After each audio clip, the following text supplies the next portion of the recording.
انا متعجب هذول الملطلطين، هذا اللي يصيح خلوا هذا بهاي الوزاره وخلوا هذا بهاي الوزاره. يعني انتم ما تبتوا ولكم من 2003 ولهذا اليوم لا ماي بيحط ولا كهرباء بيحط. والدليل هسه احنا كل 5 ساعات قاعد تجي وحده، ساعه وحده الكهرباء، وانت لحد الان الملطلط ابن الملطلط قاعد تصيح خلوا هذا وخلوا هذا. ما حد زرب هسه، ما اريد احكي حكايه وبعدين تنحسب عليه.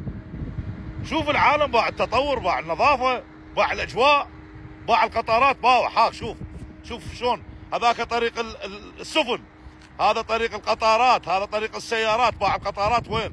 تفضل شوف السفن على الجسر من فوق ومن جوا القطارات، هاي قبالك شوف باع القطار من فوق الجسر يعبر، السفن، الشوارع، سكك، القطارات، النظافه، التطور، باوع حتى الله من فوق راضى عليهم. شوف شلون ناعم عليهم باوع. وانت بعدك الملطلط تصيح خلوا هذا بهاي الوزاره وخلوا هذا بهذا الوزاره. ولك يا وزاره، ولك ماي صالح للشرب ماكو، كهرباء ماكو، حاليا قاعد تجي ساعه واحده 5 ساعات 6 تطفى، تجي ساعه واحده الملطلط ابن الملطلط.